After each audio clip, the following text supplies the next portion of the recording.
ቀደም ያሉ ጋዜጣና መጽሔቶችን በአዲስ አበባ ጎዳናዎች ሸምታችሁ በካፌዎች ገብታችሁ አንብባችሁ ከነበረ አሁን ደግሞ የዘመኑ ባህል መንገድ ቀየር ብሎ እነዚህ መጽሔትና ጋዜጣዎች የሚገኙበት መንገድ በእጃችን ባሉ ስልኮች እየሆነ መጥቷል። በዲጂታል መጽሔቶች ይህንን ምክንያት አድርገን ልንጨዋወት ከዚህ ከጫካ ቡና ተገናኝተናል። ቤቱም ደግሞ ለእንደዚህ አይነት ነገር መቸት ያለ ስፍራና ሁኔታ ስላለው እንግዶቼ እንኳን ደህና መጣችሁ። ቀደም ያልኩት የጋዜጣ የመጽሔት ትዝታ ነገር መቼም ለእናንተም ቅርብ እንደሚሆን እገምታለሁ። የጋዜጣ የመጽሔት የራሱ ታሪክና ጅማሮ አለውና እናንተም ለእንደዚህ አይነት ነገር ካላችሁ ወዳጅነት፣ ቅርበት በተለይ ደግሞ አቶ ነጻነት ታሪኩንም የሚያስታውሱት ከሆነ ከሱ ብንጀምር ደስ ይለኛል።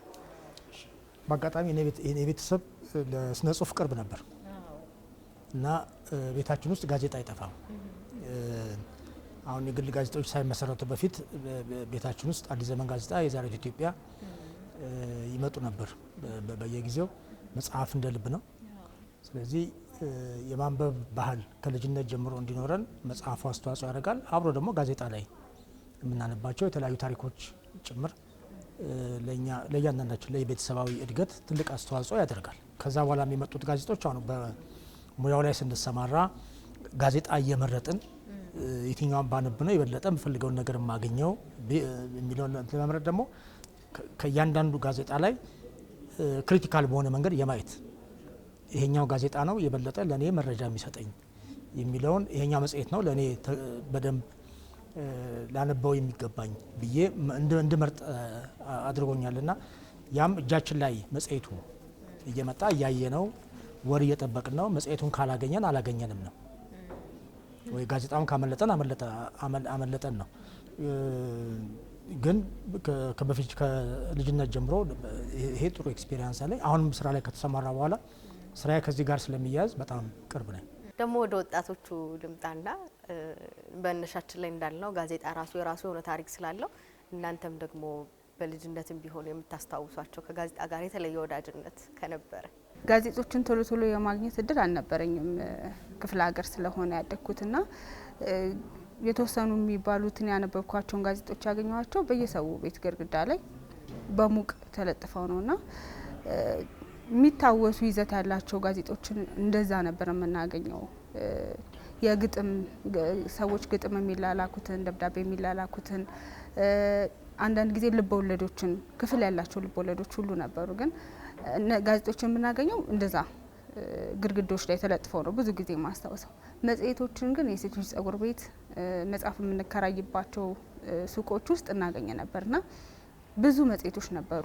በጣም ግን የሚያማምሩ ፎቶዎች ምናምን ያሉበትን ከዛም በኋላ ደግሞ ውስጣቸው ደግሞ ስንገባ የተለያዩ ሰዎች የተላሏቸውን ደብዳቤዎች ርዕሰ አንቀጾችም በዋና አዘጋጁ የሚጻፉ ርዕሰ አንቀጾችንም አነብ ነበር እኔ እና እዛ ላይ ያሉ ይዘቶችን አሁን ሳስታውሰው ምንድነው አሁን ያለኝን ፍላጎት የዘራብኝ ምናምን ብዬ ሳስታውስ በእነዛ ጊዜያቶች መርጬ የማነባቸው በማውጫዎቼ ነበር የምገባው ገጻቸውንና ምንድነው የሚስበኝ የነበረው ብዬ ሳስብ አሁንስ ምንድነው የሚስበኝ ብዬ ሳስብ በዛ ጊዜ ከነዛ መጽሔቶች ያገኛቸው የነበሩት በጣም ፈልጌ ያነባቸው የነበሩት ጉዳዮች ናቸው አሁንም ድረስ የሚስበኝ። ምክንያቱም መጽሔት ላይ የተለያዩ ይዘቶች ነበሩ፣ ስለ ፖለቲካም ስለ ኢኮኖሚ የሚተነትኑ ማለት እነሱ ጉዳዮች በዛ ሰዓት ለኔ ጉዳዮች አልነበሩም እና እነሱን አሳልፌ ልቦለድ ነበር ማነበው ወይ ግጥም ወይ ደግሞ እንዳልኩሽ ከግለሰብ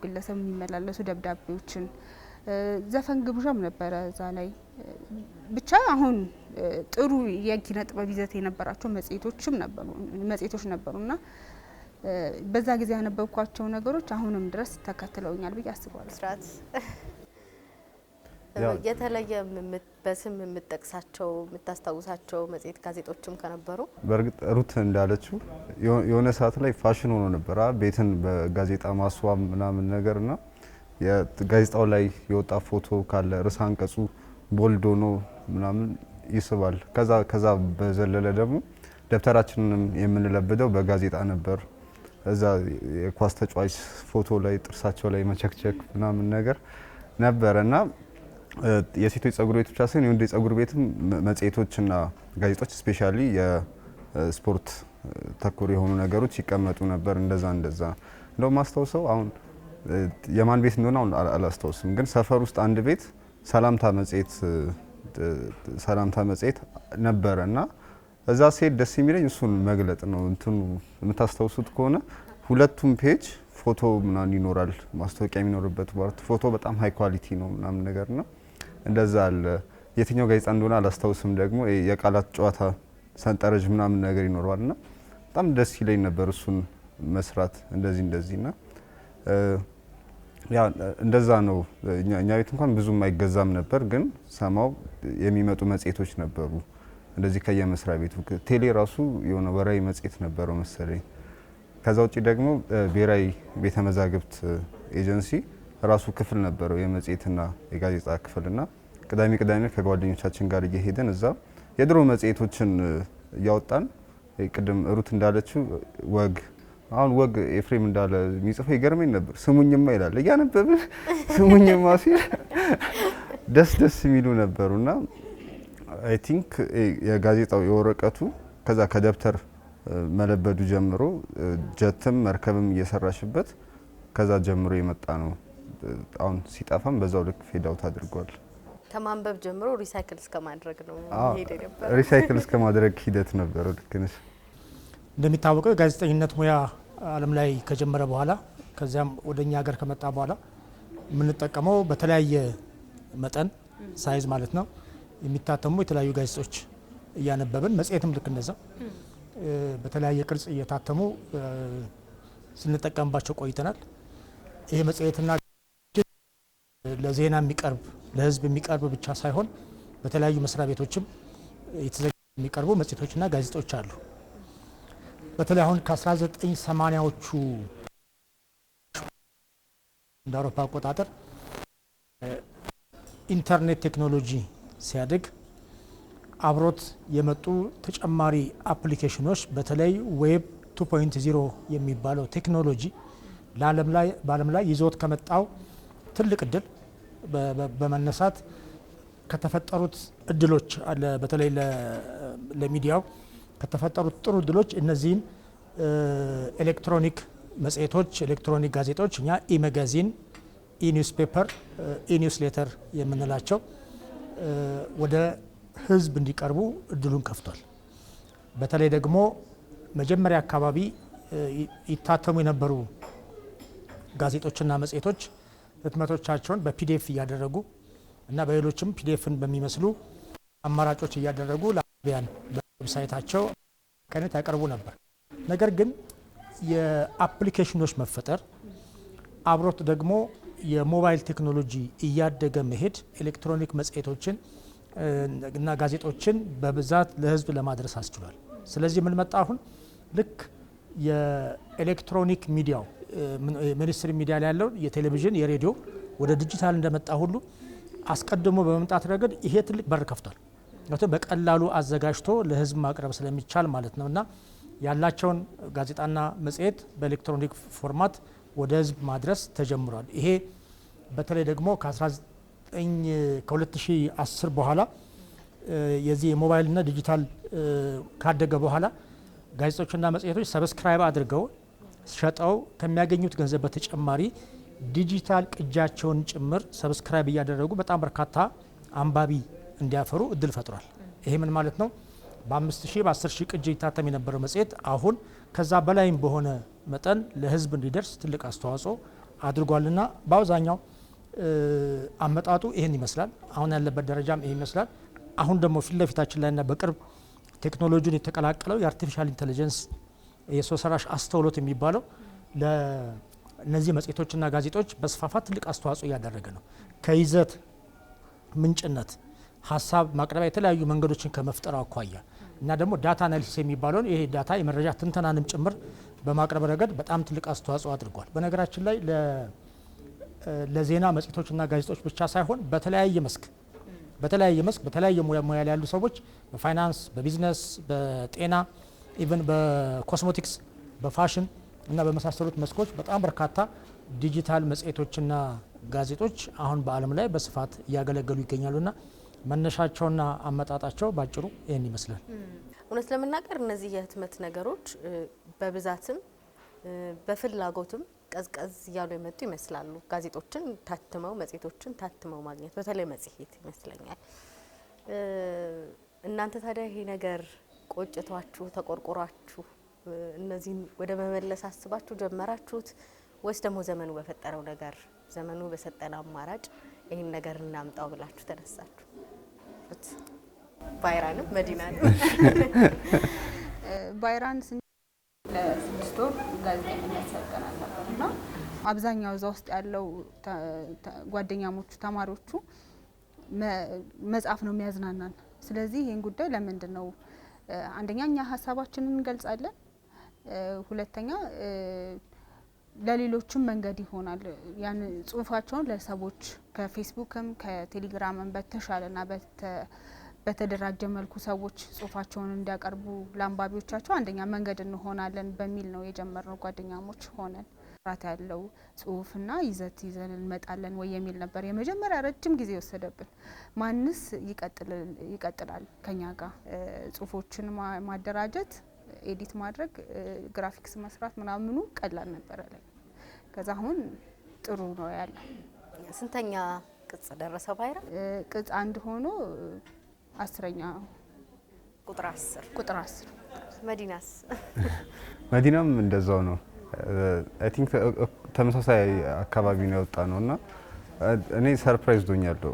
ቀድሞናል ባይሮች አንድ ሁለት ወር አይ ቲንክ እና እኛ ያሰብን ያወራን ዲስከስ እያደረግን ባይራ ይለቀቃል የሚል ማስታወቂያ ያየንና በጣም ነው ሰርፕራይዝ ዲሆንኩት። ማለት እንደኛ የሚያስብ ሌላ ግሩፕ አለ። ከዛ ቲሙን ሳይው ምናምን አሪፍ አማራጭ ይሆናል።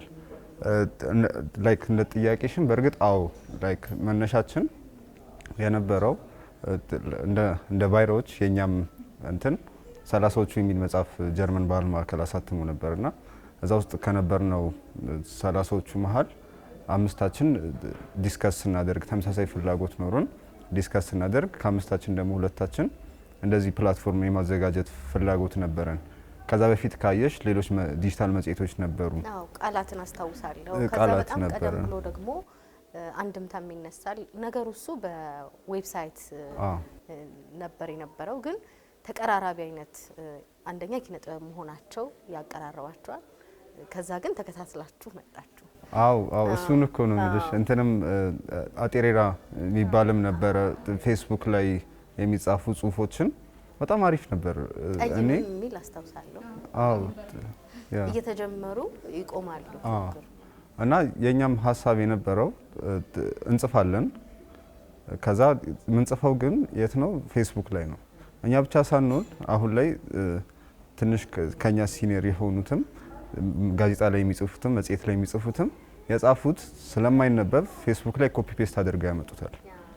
ገባሽ አይደለ? ከዛ ያ ፌስቡክ ፕላትፎርሙ ደግሞ የአንድ ቀን የሁለት ቀን ነው አልጎሪዝሙ፣ የሚቆይ አይደለም፣ ይጠፋል። ኢቭን ሴቭ አድርገሹ ያ ጸሐፊ ካጠፋው ያንን ነገር አታገኙም። ወድጄው ጽሁፉን ሌላ ጊዜ ሪፈር አደርጋለሁ ብዬ ሴቭ አድርጌው ስመለስ አጣዋለሁ በሆኑ ምክንያቶች ማለት ነውና ያንን ነው ዲስከስ ያደርግነው። እኛ እንጽፋለን፣ መጻፍ እንወዳለን። ፌስቡክ ላይ ነው የምንጽፈው፣ ይጠፋል። እኛ ብቻ ሳንሆን ብዙ ሰዎች መጻፍ ይወዳሉ።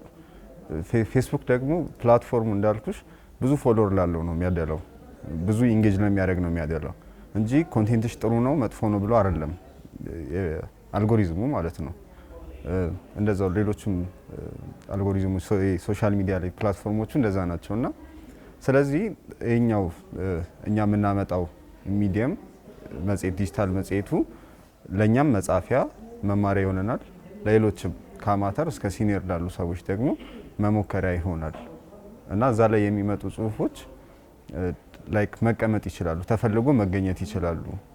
ገባሽ አይደለም? ፌስቡክ ላይ እንዳለው ላይጠፋ ይችላል። ጉግል ላይ ሰርች ብታደርጊ ሊመጣ ይችላል ከሚል አኳያ ነው። አው ነው መልሲ። ቃሉን መዲና ማለት ብላችሁ ፈታችሁ ነበር የጀመራችሁ? ታስታውሰኝ እስኪ። መዲና እዛ ላይ የጻፍነውን ቅጽ 1 ላይ ገብተው ተመልካቾቻችን ቢያነቡት አሪፍ ነው። ግን እኔ ሪኮል ሳደርገው ወይም ሳስታውስሽ መዲና አንድም ዜማ ነው፣ አንድም ደግሞ ከተማ ነው። መደነ ይላል፣ ዋና መቀመጫ ነው። ስለዚህ እኛም አላማችን የጥበብ ማዕከል እንድትሆን ነው መዲናችን። መጽሔቱ መዲና እንዲሆን ነው የጥበብ መዲናና በተለየ ስነ ጽሁፍ ላይ ነው ገጽ አንድ የነበረው። ግን ከስነ ጽሁፍም ውጪ ስነ ጥበብ፣ ስነ ስዕል፣ ስነ ሙዚቃ ላይም ዲስከስ ማድረግ ብትችል መነጋገሪያ ብትሆን ሰዎች ሀሳባቸውን ሪፍሌክት ቢያደርጉበት ብለን የተነሳ ነው ማለት ነው። መዲና እንዲሆን ነው መዲና በራሱ ከእስልምናም ወደ መዲና ወደ መካ መዲና አገናኛችሁ፣ ከክርስትናም ደግሞ መዲናና ዘለሰኛን አመጣችሁ።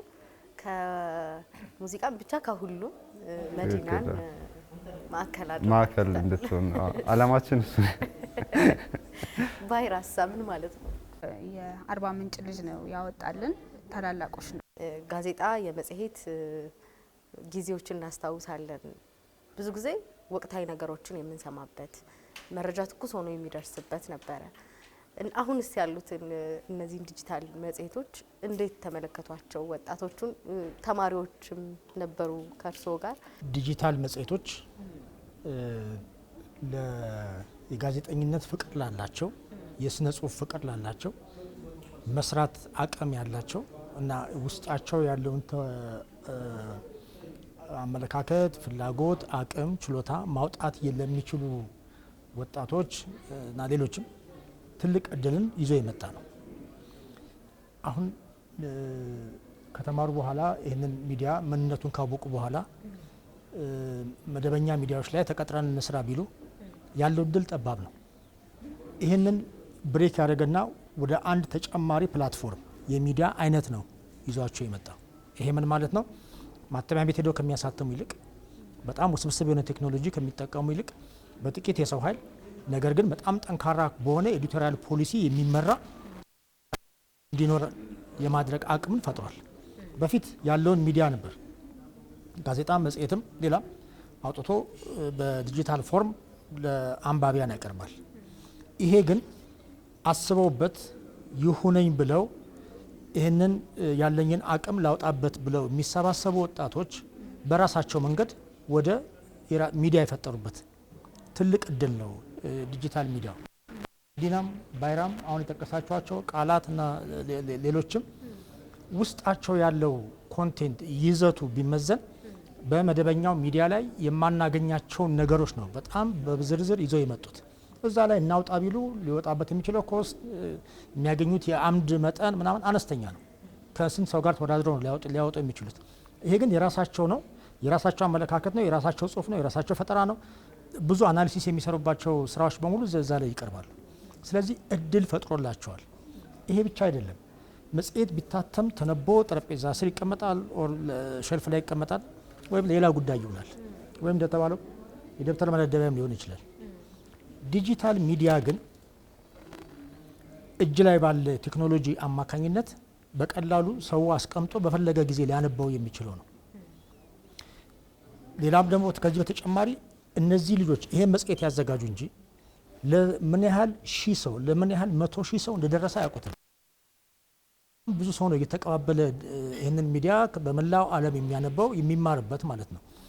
ሌላው በጣም ኢንተራክቲቭ ነው። ይሄ ማለት አንባቢና አዘጋጆቹ የሚገናኙበት መድረክ አለው። አስተያየት ይሰጣቸዋል። ይህን የጻፋችሁት ጉዳይ እንደዚህ ነው ተብሎ መልስ ይመጣል፣ ኮሜንት ይሰጣልና ይሄ ለነሱ ግብአት የሚሆናቸው በየጊዜው አቅማቸውን እንዲያሳድጉ ለማድረግ የሚችል እድል ይፈጥራል። ማህበራዊ ሚዲያን ተጠቅሞ ይሄ ኃላፊነት የጎደለው ነገሮች ኢቭን ዜናን የማቅረብ የመሳሰሉት ነገሮች የጥላቻ ንግግርን የመንዛት ምናምን አይደለም የሚካሄድበት። ይሄ ሚዲያ ዲጂታል ሚዲያውን ሲጠቀሙ የራሳቸው የሆነ የኤዲቶሪያል መመሪያ ቀርጸው ስለሚሰሩ የጋዜጠኝነት ሙያን በሚገባ ኤክሰርሳይዝ ያደርጉበታል። አርታኢ አላቸው። ይሄ አርታኢ ጽሁፎችን በሚገባ ገምግሞ ሀሳብ ይሰጣቸዋል። በጋራ ተነጋግረው ይወስናሉ። ልክ ሚኒስትሪ ሚዲያ ላይ ያለው የኤዲቶሪያል አሰራር እነሱ ጋር ጭምራል እና ይህን ሁሉ አቅም እንዲያዳብሩ ነው ያደረጋቸው ማለት ነው። ለእናንተስ እንደ እድል እንደ ፈተና የምታዩት? እንደ እድልም ይሄን ነገር አምጥቶልናል፣ እንደ ቻሌንጅም ይሄን ነገር አለው የምትሉት ነገር?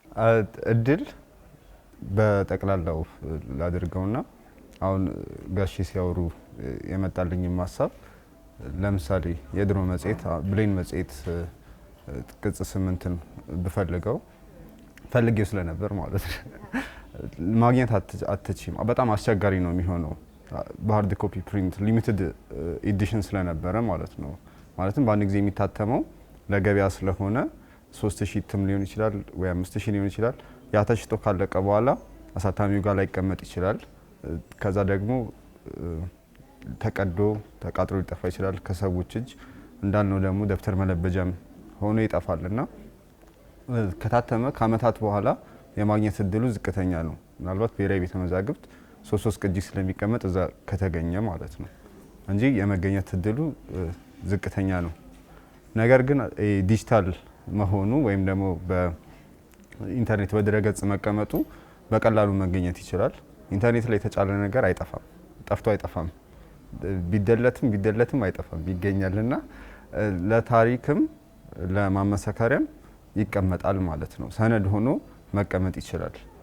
ሁለተኛ ነገር የመጥፋቱ ነገር ነው። ሶስተኛ ነገር ደግሞ በተፈለገ ጊዜና በተፈለገ ቦታ በአመቺነት መነበብ ይችላል። በእጅ ስልክም በላፕቶፕም እንደዚህ ማለት ነው።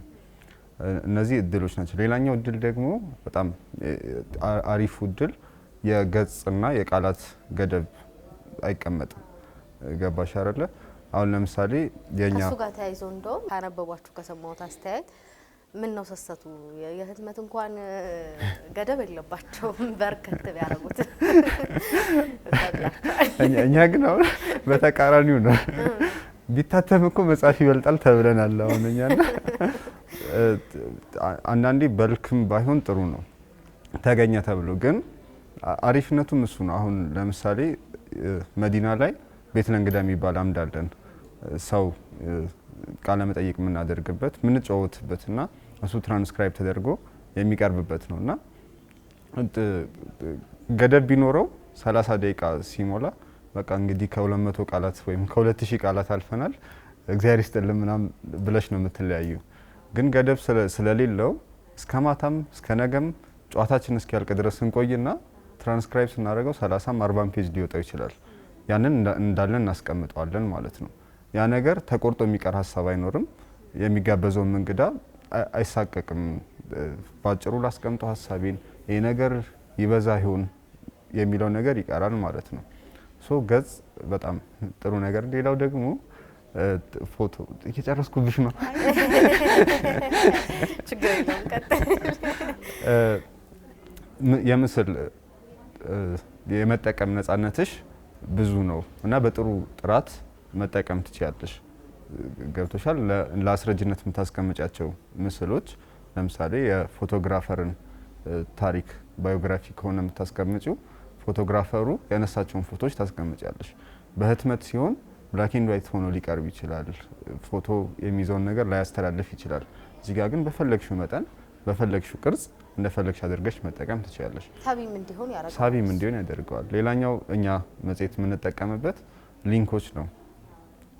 አሁን ለምሳሌ ጽሁፉ ላይ መጽሐፍ ከተጠቀሰ የእንግሊዝኛ ሶፍት ኮፒ የሚገኝ መጽሐፍ ከተጠቀሰ ያንን መጽሐፍ አንባቢዎች ማግኘት ላይችሉ ስለሚችሉ መፈለጉም አድካሚ ሊሆን ስለሚችል እዛው ሊንክ እናስቀምጥላቸዋለን። ያንን ሊንክ ሲነኩት አውርደው ማንበብ ይችላሉ። እንደዚሁም ዘፈንም መጋበዝ ከተፈለገ ሊንክ ነክቶ መጋበዝ ይችላል። ይሄ ጥሩ አድቫንቴጆች ናቸው። ዲስአድቫንቴጁ ወይም ጥሩ ያልሆነው ጎኑ ደግሞ ፈተናው አንደኛ በስልክ ወይም በቅድም ባልናቸው ዲቫይሶች ነው አንባቢ የሚያነብን ወይም የሚያገኘን። ያንን የማይወድ ሰው አለ፣ ኦልድ ስኩል የሆነ ሰው ማለት ነው። ወረቀቱን ልንካው ላሽታው ድምጹ ልስማው ለሚለው አዎ እንደዚህ ማድረጉ ራሱ ባሉ ያለው ጋዜጣ እንትን ስትይ ጋዜጣውን የጋዜጣ ልምድ ቅድም ያላወራ ነው። ፔጅ ይከራይ ነበረ አይደለ? ቢያስነበቡ ነበር። 4 ኪሎም አዲሱ ገበያም ፒያሳም ብሔራዊ ጋም እዚህ አካባቢ ነበሩና የምትፈልጊውን ፔጅ መከራየት ትችያለሽ። አንድ ጋዜጣ ገዝተሽ እንደ 5 ከሆነ ለ5ታችን ተከፋፍለሽ የምታነቢበት እንደዚህ አይነት ኤክስፒሪየንሶች ነበሩ። ሳድሊ እሱ ነገር የለም። ዲጂታል ሜጋዚን ስክሪንሻት አድርገሽ ትልኪለታለሽ እንጂ እሱ ነገር አይኖርም። ከመሰልቸት ጋር ተያይዞ እንደዛኛው አይሆንም። አይንም ስለሚደክም ስለሚይዝ ብዙ ለማንበብ ሊያስቸግር ይችላል። ከዛ ደግሞ ተደራሽነቱ ነው። ቅድም ያልኩሽ የለም አልጎሪዝሙ የሶሻል ሚዲያ ፕላትፎርሙ አይደግፍሽም። ማለትም አሁን 1 አመት አካባቢ ቆይተናል። 11 ቅጽ 11 እትም ማለት ነው። በዚህ 11 እትም ቴሌግራም ላይ ያለው ሰብስክራይበር 3000 አይሞላም። ገባሽ አይደለ? አልጎሪዝሙ ቶሎ አላደገም ማለት ነው፣ አላሳደገውም። ስለዚህ እሱ ነገር ገድቦታል። ጋዜጣ ወይም መጽሔት ቢሆን እጅ በእጅ እየተቀባበሉት ነው ልትይ ትችያለሽ።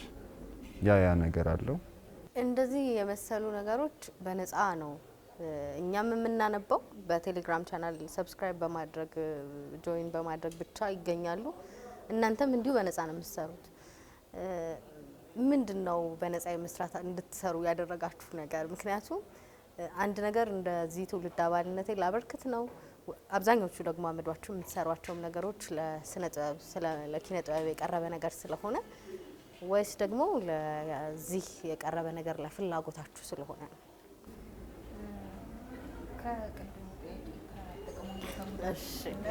የቀራል ስለ ዲጂታል መጽሔት የኛንም አስቤ ስለ ጥቅምና ጉዳቱ ሳስብ ጉዳቱን ብስራት የዘረዘራቸው እንዳለ ሆኖ ጥቅሙ ላይ ግን ከትልልቅ ሚዲያዎች ጋር ጽሁፋችንን አውጡልን አታውጡልን ብለን እንዳንታገል አድርጎናል። አሁን መጻፍ የሚችል ሰው ሀሳብ አለኝ የሚል ሰው እነዚህ ዲጂታል ሚዲያዎችን ተጠቅሞ ማውጣት ይችላል። ምክንያቱም አሁን ባለን እትም ላይ የመጡት ሰዎች አብዛኞቹ እዛ ላይ ትልልቅ ህትመት ላይ ማውጣት ያልቻሉ ሰዎች ናቸውና የዲጂታል ሚዲያው የሚሰጠው ነጻነት አንደኛ አዘጋጆቹን በቅርበት ታገኛቸዋለሽ። እኛን አሁን በቅርበት ያገኙናል። ሰዎች ያወሩናል። እንደዚህ አይነት ጽሁፍ አለኝ ይላሉ። ጽሁፋቸው ከላኩ በኋላ ኤዲቶሪያል ገብቶ ጽሁፉ የሚሆን ከሆነ ይወጣል። ምንም በጣም ብዙ ፕሮሰስ የለውም እና ይሄንን ለሰዎች አንደኛው የሚሰጠው ጥቅም ነው ብስራት ከዘረዘረው በተጨማሪ ብዬ አስባለሁ። ከዛ ግን ሁለተኛ ለጠየቅሽኝ ጥያቄ ደግሞ አሁን እኛ የምናገኘው የመጀመሪያ ነገር ስሜታችንን የምንፈልገውን ነገር ማውጣት ነው። የመጀመሪያው ሀሳብ ያለ ምንም ከልካይ እንደዚህ ማለት ፈልጌ ነበር እንደዚህ ማለት ነው ብለን ሳንል ልቦለድ መጻፍ የሚፈልገው ልቦለድ እንዲጽፍ፣ መጽሐፍ ዳሰሳ የሚፈልገው እንደዛው እንዲሰራ፣ ሙዚቃ ላይም ሀሳብ ያለው ሰው፣ ስነ ስዕል ላይም ሀሳብ ያለው ሰው፣ አጠቃላይ ሀሳብ ያለው ሰው ሀሳቡን እንዲያወጣ ነው የመጀመሪያው እንትን የፈለግ ነው። እኛንም አዘጋጆቹንም ሌሎቹም አባላቶች የመጀመሪያው ሀሳባችን እኛ ምን እንፈልጋለን ብለን የምንፈልገውን ነገር ለሰዎች ደግሞ እንደዚህ ይሄን ጉዳይ አይቼዋለሁ ብለው ለማሳየት ነው የፈለግ ነው። የመጀመሪያው ገንዘብ መስራት አልነበረም የመጀመሪያው ሀሳባችን። ምናልባት እሱ ዲስከሬጅ አያደርግም? እንደዚህ በጣም ግራፊክሶቹ ሁሉ ነገር የሚሰራበት ጥራት ሳየው አለማግኘቱ እሱ ትንሽ ቅር አላሰኛችሁም? ያው ሀሳቡ መምጣቱ አይቀርም። አሁን ዋነኛው ነገር አንድ አይነት ሀሳብ ያላቸው ሰዎች፣ አንድ አይነት አላማ ያላቸው ሰዎች ስለተሰባሰበን መሰለኝ ገንዘብ ጥያቄ ያላስነሳ። ምክንያቱም ግራፊክሱን የሚሰሩት ልጆች የኛው ልጆች ናቸው፣ ጽሁፉ የሚጽፉ ልጆች ናቸው። ሌላውን ኤዲቲንግ የሚሰሩት ሌላ አጠቃላይ ሁሉንም የመጽሔቱን ስራ የሚሰሩ ሰዎች አንድ አይነት ሀሳብ ያለን ሰዎች ነን። ዋነኛው ነገር የጽሁፍና ሀሳባችንን የመግለጹ ላይ ነው ትኩረታችን እስካሁን ድረስ። አሁን 1 አመት አልፎናል ስንሰራ። ቢያንስ በጣም ጽሁፎችን አግኝተን ኤዲት ተደርጎ ምናምን ከስራ ጋርም ስለሆነ የግራፊክሱ ተሰርቶ ምናምን የመቆየቱ ጉዳይ ነው እንጂ በ1 አመት ውስጥ ቢያንስ 12 ቁጥር እናወጣለን ብለን አስበን ነበር፣ ግን 10 አውጥተናል። ቢያንስ በትንሹ 80 ገጽ አለው እያንዳንዱ እትም የተለያየ ርዕሰ ጉዳይ ላይ ተጽፏል። ልቦለድ አለው፣ ስለ ሙዚቃ የተጻፈ አለው፣ መጽሐፍ በጣም ትልልቅ ደራሲዎቹም እኛ ጋር መጥተው አሳትመዋል ጽሁፋቸውን። ተጨማሪ ደግሞ መጽሐፍም ተዳሷል። ጥሩ የሚባል ዳሰሳ ተዳሶ ወጥቶ ያውቃልና ሲመስለኝ ያው የገንዘብ ጥያቄ አልሆነው። ምናልባት ግን ከዚህ በኋላ አላቅም። ያው ግን እስካሁን ባለው ግን አንድ አይነት ሀሳብ ያለን ሰዎች አንድ ላይ ስለተሰባሰብን እና ዋነኛ ጉዳያችን ጽሁፎችንና ይዘቱ ላይ ጥራቱ ላይ ምናምን ስለሆነ እሱን ጥያቄ ሆኖብን አያውቅም። ምናልባት ወደፊት ከሆነ እንግዲህ ግን እስካሁን ባለን እያዋጣንም ቢሆን እንቀጥላለን ነው ሀሳባችን። አሁን ሁሉም ሰው እጅ ሚዲያ የመሆን አቅም አለ። ሁሉም ሰው እጅ ስልክ አለ። ሁሉም ሰው ወሬ ነጋሪ ነው። ሁሉም ሰው ሚዲያ የመሆን አቅም አለው እና በዚህ ጊዜ እንደዚህ አይነት ድርሻን መውሰድ አዋጭ ነው ይላሉ። ይህን ጥያቄ ከመመለሴ በፊት ሩት ጋር አብረው የሚሰሩ ልጆች ሩትን ጨምሮ በጣም መኮራባቸው ከእነሱ ጆርናሊዝም ከተማሩበት ትምህርት ቤት ለመጀመሪያ ጊዜ ዲጂታል ሚዲያን ኮርስ ስንሰጥ በተለይ ይሄ ኢሜጋዚን እንዴት እንደሚዘጋጅ በደንብ ኤክሰርሳይዝ ያደረግንበት ነበርና ያንን ኃላፊነት ወስደው ለዚህ ደረጃ በመብቃታቸው በጣም ነው ደስ የሚለኝ። ምክንያቱም የጥበብ ፍቅራቸውን ነው የተወጡት። አንድ ሁለተኛ ይሄን ሚዲያ ብንሰራው ለሌላው አርአያ እንሆናለን ብለው ነው ገፍተው የሄዱትና በጣም ነው የምኮራባችሁ። በጣም ነው ደስ ያለኝ ኦነስትሊ ማለት በጣም ይሄ ስራ እኛ ሀገር ብቻ የመጣ አይደለም፣ ዓለም አቀፍ ጉዳይ ነው። ቀላል ምሳሌ ብነግርሽ ወርልድ ባንክ አይኤምኤፍ በየአመቱ የሚያወጡትን የሀገራት የኢኮኖሚ ሁኔታ የዓለም የኢኮኖሚ ሁኔታ የሚያሰራጩት በኢሜጋዚን ነው። ያተሙ በጣም በልክ የሆነ ብዙ 100 ገጽ ያለው ጽሁፍ ድሮ ያሰራጩ ነበር። አሁን ግን በዲጂታል መንገድ ነው የሚሰራጨው። ሌሎች የዜና መጽሔቶች የመሳሰሉት ደግሞ በዚህ መልክ በብዛት ይሰራጫሉ። እኛ ሀገር እንዲህ አይነት ጠንከር ያለ ርዕሰ ጉዳይ የሚያነሳ መጽሔት እንኳን በዲጂታል ይቅርና በህትመት ሚዲያ እንኳን ቢሄድ በመጽሐፍ መልክ እንኳን ቢታተም የሚያገኘው ገዢ መጠን በጣም አነስተኛ ነው። ጊዜ ይፈልጋል ማለማመድ። በሰብስክራይብ በላይ ማስታወቂያ የሚያወጡ ድርጅቶችን በደንብ የማርኬቲንግ ስራ የመስራት ኃላፊነት አሁን ከነሩት ይጠበቃል። እንዴት ነው ግን ተቀባይነቱ እስካሁን ባለው? ሰዎች እያነበቡት ረጅም ጽሁፍ እንኳን ኦንላይን ሚዲያ ላይ ሲገኝ ትንሽ የመሰልቸት ነገር አለ። እንዴት ነው ይሄኛው ውስጥ ተቀባይነቱ? እየደረሷችሁ ያያችሁት በእናንተ ኦብዘርቬሽን ካለ? ጥሩ ነው ጥሩ ነው ማለት ይነበባል። አሁን እንደሚነበብ ያወኩት ያው ዳይሬክትሊ ቀጥታ መጥተው አሪፍ ነው እንደዚህ ነው የሚሉ አሉ፣ ኢሜል የሚልኩ ሰዎች አሉ። ሌላ ደግሞ በዘወርዋራ አሁን ቅድም እንዳልነው ሊንክ እናስቀምጣለን አላልኩሽም? ሊንኩ አሁን መጽሐፍት ሲሆን ጉግል ድራይቭ ላይ ነው የምናስቀምጠውና ሪኩዌስት አክሰስ አለው። ሶ ይጠይቅሻል ማለት አንተና እያነበበው ነው ይህን መጽሔት እዚህ ጋር ደርሷል ማለት ነው። በዛ ፔጁን ሁላ ታውቂዋለሽ ማለት ነው። ፔጅ 93 ላይ ደርሷል ማለት ነው ብለሽ እንትን ያለሽ ድጋሚ ሌላ መጽሐፍ ጋር ደርሶም ሲጠይቅሽ እያነበበው እንደሆነ በዛ ትራኩላ ማድረግ ትችላለሽ። በፊት አሁን በጣም ቀላል ነበር የሚመስለኝ መጽሔት ምናምን እንደዚህ፣ ግን ፕሩፍሪድ ማድረግ ራሱ በጣም አድካሚ ነገር ነው። በተለይ ደግሞ ፕሪንት ሳይሆን ስክሪን ላይ ማድረግ በጣም እንትን ያደክማልና ከዛ አስብ የግራፊክስ ስራ አለ። ግራፊክሱም ካለቀ በኋላ ማርኬቲንግ ስራ የምትሰሪው ራስሽ ነሽ። ይሄ ሁሉ ሆኖ ግን ክፍያሽ የሚሆነው ያ ሰው ሲያነበው ነው። ከዛ ደግሞ ማንበቡ ብቻ ሳይሆን አንብቦት ፊድባክ ሲኖረው ነው። ኦኬ እየተነበበ ነው ያለሽ እሱ ነገር አለና እኛ ከጠበቅነው በላይ እየተነበበ ነው። ስንጀምረው አንድም ሰው ሁለትም ሰው 100 ሰውም ካነበበው ብለን ነበር የተነሳ ነው። አሁን ላይ ከዛ በላይ አቺቭ አድርጓል። አሪፍ ነው። እኛ ሀገር የማንበቢያ እንትናችን እያደጋለ ሞባይል ለመደወል ለምን ተብሎ ነው። በኋላ ሶሻል ሚዲያ መጣ፣ መጠቀም ተጀመረ። ነገር ግን በውጭው ዓለም በተለይ ከ2010 ዓመተ በነሱ በአውሮፓ አቆጣጠር ከዛ በኋላ የተለያዩ የማንበቢያ እንትኖች ቁሳቁስ እየተመረቱ ነው። እንደዚህ አይነት አይፓድስ በተለይ አሁን አማዞን ላይ ኪንድል አለ። ኪንድል ምንም አይነት የጨረር የምናምን እንትን የለበትም። ለመጽሐፍ ተብሎ የተዘጋጀ ነው። አይን አያሳምምም። እዚህኛው ሞባይል ላይ ካነበብን ግን እንትኑ አይን ላይ አታክ ያደርጋል። ስለዚህ መድኃኒቱ ምንድነው? ብላክ ሞድ አድርጎ ናይት ሞድ አድርጎ በናይት ሞድ ባክግራውንዱ ጥቁር ይሆናል፣ ጽሁፉ ነው ነጭ የሚሆነውና እንደዛ ሰው በዛ መልክ ቢያነባው የበለጠ ተጠቃሚ ነው። ለዚህ መጽሔት ብቻ አይደለም ለተማሪዎችን ጨምሮ ማለት ነውና ይሄ አንድ እንደ ጥሩ መፍትሄ ይወሰዳል። እነዚህ ትልቅ እንትናዎች ኪንድልም እንዲህ አይነት አይፓዶች አሁን ለምሳሌ እዚህ ውስጥ ከ500 በላይ መጽሐፎች አሉ ባይራን ጨምሮ።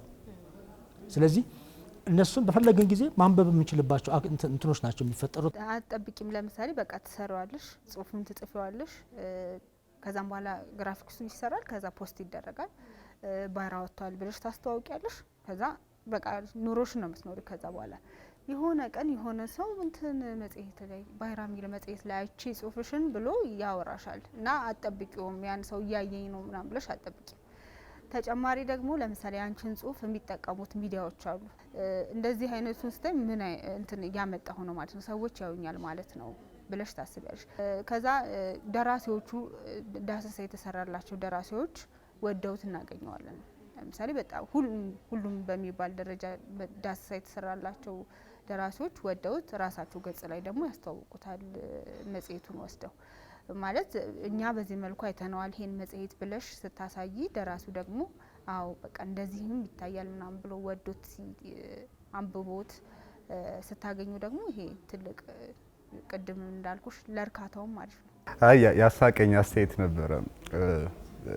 ገጽ 4 ወይ 5 ላይ በጣም ገጹ በዛ። ከዛ በፊት 40ም 50ም ነበር የምናደርገውና ወደ 90 ደረሰብንና ስንለቀው ይቅርታ ገጹን አበዛ ነው ምናምን ብለን ነው እና ይመጣልን አስተያየት ምንድነው? በነፃ እየሰራችሁ በነፃ እየሰጣችሁ ደግሞ ይቅርታ ትላላችሁ። እኛ ስለማናነብ ይቅርታ እንጠይቃችሁ እንጂ የተባልንበትም አለና ሌላም እንዲሁ የዲጂታል ሜጋዚን ማስተማሪያ ተደርጎ ኢንፎርማሊ የተላከልኛል። መምህር ሲያስተምራቸው ምሳሌ አድርጎት ተጠቅሞ የተማረው ተማሪ ላከልን።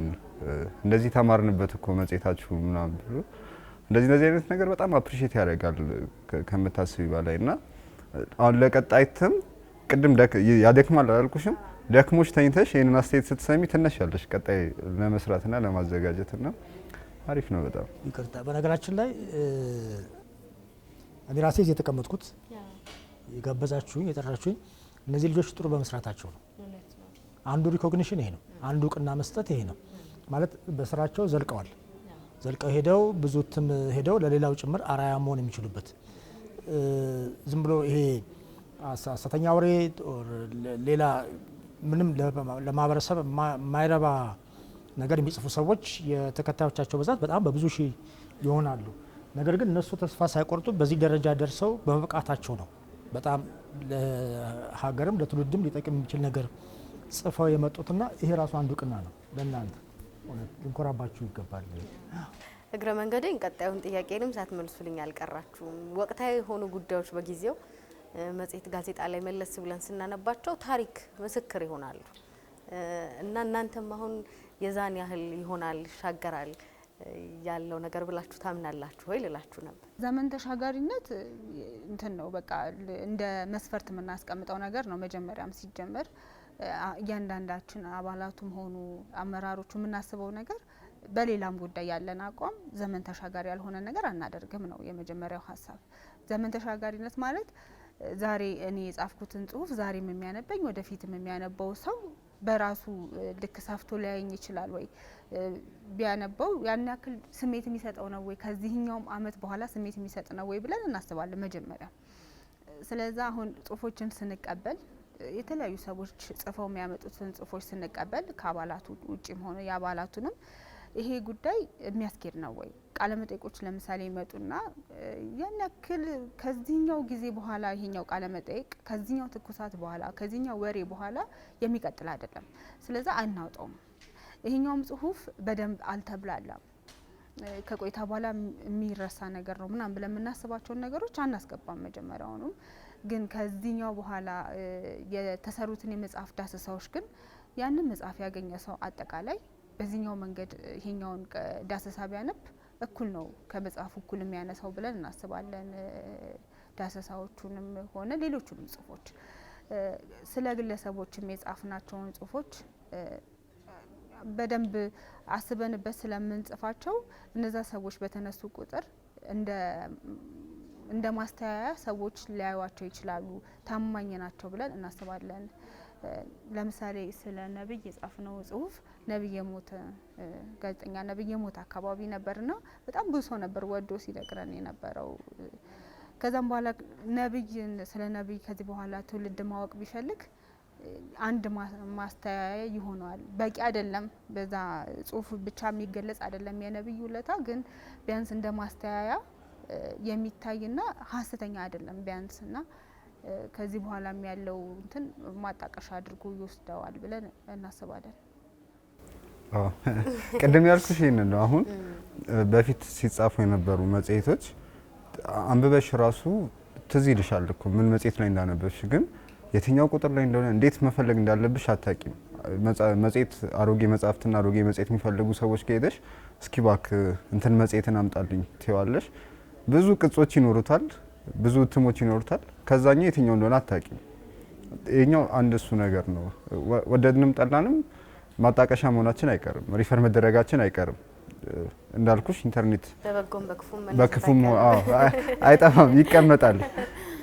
አሁን እንትን ሞኝና ወረቀት ሳይሆን ሞኝና ኢንተርኔት ነው የያዘውን የማይለቀውና እሱን ነው ግዴታ። እኛም ደግሞ ሀሳባችን እሱ ነው ሪፈር መደረግ የሚችል። አሁን እንደውም እኔ ወደፊት ዘመን ተሻጋሪ ከመሆን በላይ በደንብ ስናስብበት የነበረው መጽሔቱን ስናዘጋጅ አሁን ላይ ላለው ራሱ አንባቢ ይመጥናል ስልሽ አንባቢው ሌቭሉ እኩል አይደለም። ገብቶሻል አይደለ? እታች ያለ አለ፣ ገና አማተር የሆነ አንባቢ አለ፣ ከፍ ያለ ደግሞ አለ። የሀገር ውስጥ ጽሁፍ ማንበብ የማይመቸው አንባቢም ይኖራል። ለነዚህ ሁለት ሰዎችና መካከለኛ ላይ ላሉት ማቅረብ እንችላለን ወይ? ገብቶሻል አይደለ? ሲኒየር አንባቢው በጣም የተለያዩ መጽሐፍትን ያነበበው አንባቢ መጥቶ አንብቦት መናደድ የለበትም፣ የሆነ ነገር ማትረፍ አለበት። ከዛ ደግሞ ጀማሪው አንባቢ መጥቶ ከብዶት መሄድ የለበትም፣ የሆነ ነገር ማግኘት አለበት። መካከለኛው አንባቢ እንደዛው። ሌላኛው ደግሞ ዘመን ተሻጋሪ ስንል እኛ ራሱ አሁን እኔ ጽሁፍ አዘጋጅ ኮንኩኝ ጸሐፊው ኮንኩኝ የዛሬ 5 እና 10 ዓመት ሳነበው በንባብና በልምድ ስዳብር ማለት ነው መልሼ ሳነበው የሚያናድደኝና ማለስማማበት ከሆነ ዘመን ተሻጋሪ አይሆንም ማለት ነው። አይደለም ለሌላው ለስነ ጽሁፉ ማጣቀሻ መሆን ቀርቶ ለኔ ለራሴ ራሱ ከኔ እድገት ጋር መመጠን መቻል አለበትና እነዚህ ነገሮች ግምት ውስጥ እናስገባለን ለማለት ነው። የኮንቨርጀንስ ስኪል የምንለው ሚዲያ ላይ ብዝሃ ክህሎት የሆነ የጋዜጠኝነት እውቀት እያዳበሩ እንዲሄዱ ነው እንደሚያደርጋቸው። እነሱ ለሙያው ቁርጠኛ ሆነው ኮሚትድ ሆነው ሲሰሩ ምን እየመጣ ይሄዳል? የሙያ ኤክሰለንስ ልህቀት እየመጣ ይሄዳል። ጽሁፍ ያነባሉ፣ ያቀርባሉ፣ ጽሁፍ አናሊሲስ ይሰራሉ፣ መጽሐፍ ይገመግማሉ፣ ኤዲቶሪያል ውይይት ያካሂዳሉ። በዝግጅቱ ላይ በገጽ ቅንብሩና ዲዛይኑ ላይ ይመክራሉ፣ ያሰራጫሉ፣ ያወጣሉ። ይሄ በሙሉ ምን እየፈጠረ ነው የሚሄደው? ሁለገብ የሆነ እውቀት ያለው ጋዜጠኛ የበለጠ እያደገበት የሚሄድ ዘርፍ ነው። ይሄ በሙያው የበለጠ ጥሩ ስራ እያበረከቱ መሄድ ይችላሉ። ለትውልድ ይሻገራል። በነገራችን ላይ አሁን ትውልድ ተሻጋሪ ያላችሁ ስራ እዛ ላይ ይወጣልና የከፍተኛ ትምህርት ተቋማት በተለይ ጆርናሊዝምና ኮሚኒኬሽን የሚያስተምሩ የትምህርት ተቋማት የመጀመሪያ ዲግሪ ሲኒየር ሴና ለሁለተኛም ዲግሪ ቴሲስ የሚጽፉ ተማሪዎች እንደነዚህ አይነት ሚዲያዎች ላይ ቢያተኩሩ 10 እትም መውጣት 11 እትም መውጣት ቀላል ነገር አይደለም። ከዚህ በኋላ ይቀጥላል።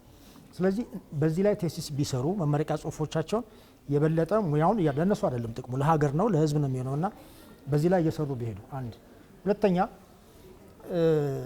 መገናኛ ብዙሃን ኤንቢሲን ጨምሮ ሌሎችም ሬዲዮም የኤፍኤም ሬዲዮ ጣቢያዎችን ጨምሮ እነዚህ እንትኖች ላይ የሚወጡትን ጽሁፎች የሜጋዚን ላይ የሚወጡትን ጽሁፎች ቢተርኳቸው ቢያቀርቧቸው የሰው አስተያየት ልክ እንደዚህ በቀረበ ቁጥር ያንን መጽሔት የሚፈልገው ሰው ብዛት እየጨመረ ነው የሚሄደው ነውና ይሄንን እነሱም ማገዝ ጭምር ነው።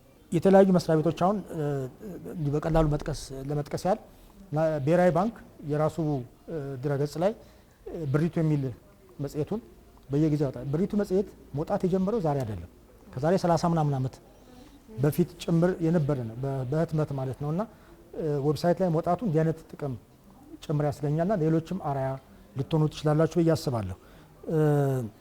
በእኛ ሀገር አሁን ጃንዋሪ 2015 ላይ የወጣ ሜልት ወተር የሚባል ድርጅት ያወጣው ዳታ አለ። 8.3 ሚሊዮን የሶሻል ሚዲያ ተጠቃሚ አለ። የሞባይል ተጠቃሚ ደግሞ የሆነ ሰው በጣም ብዙ ነው ከ80 እርግጠኛ ቁጥሩን አላውቅም፣ ግን በጣም ብዙ ነው ያለውና አክሰሰብል ናችሁ፣ ተደራሽ ናችሁ፣ ልደርሱ ትችላላችሁ እና ይህንን ልክ ለቴክኖሎጂ በሚበጅ መንገድ የበለጠ አስፈታችሁ መጠቀም ትችላላችሁ። ሌላው የገጽ ቅንብርና ንድፋችሁ ሌአውቴና ዳሚ ስትሰሩ ሁሌ ተመሳሳይ አይሆን።